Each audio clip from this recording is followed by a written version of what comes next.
Hi everybody and welcome to 120, your Chief Contrarian Officer at your full disposal. I've been thinking about this fact lately that when you hire a CEO and give the keys of a company, thousands, hundreds of thousands of, employees, shareholders, stakeholders, supply chain, the rest of it, you don't just give it to them. You make sure that you've got the best of the creme de la creme. Now there are sour CEOs as well, but the good ones are transformative. But how do the companies do this?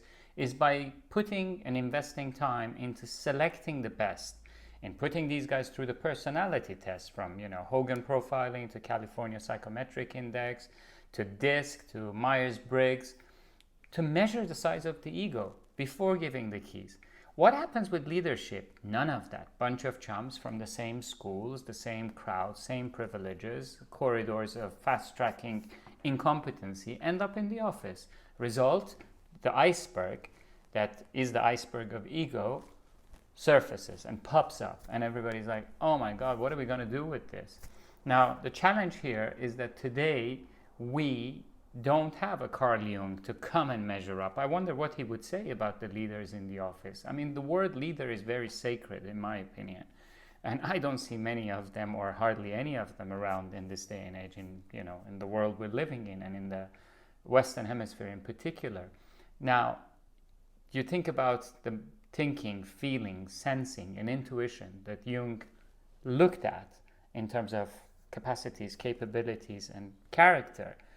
Why don't we have to be as well as prudent in selecting our leaders as some of the companies? At the end of the day, trillions of dollars of GDP are a budget, and you and I are the shareholders of any society around the world in which we live in.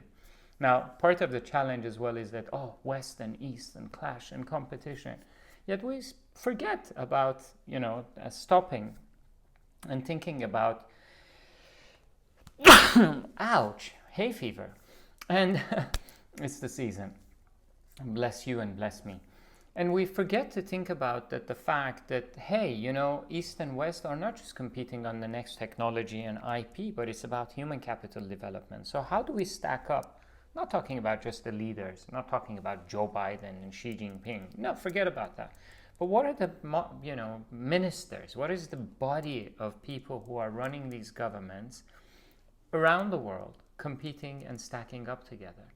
How has been the mobility, not just in the number of bullet trains in China versus, railways in US or infrastructure quality in the States, but the quality of human capital development? What is the stack up between the ministers or key decision makers in Singapore and UK today? We're moving into imperial measuring. At the end of the day, a kilo of bullshit equals to a certain amount of, pounds, and a gram of, I would say, aloofness, which is much more than that, we should measure it in tons, is equal to the other one around, whether it's ounce or whatever. The reality is that what's missing today are mentors around these guys, a process to screen the best and the brightest and the most human and humble, because come to think about it, climate change is not just an issue about the environment. We are in a drought of leadership, and as I said, we're suffering from acute leadership deficit disorder, and this drought of leadership has led to drought of wisdom, which then falls into societies that turn into atrophy, and communities and economies and prosperities that are aborted. No matter how you measure it, in tons or in pounds or in kilos or in ounce or grams, we have to wake up and ask for the weight of humanity and caliber of leadership of people we put into the office. Leadership is a very sacred role. We have trivialized it. Do subscribe and see you soon.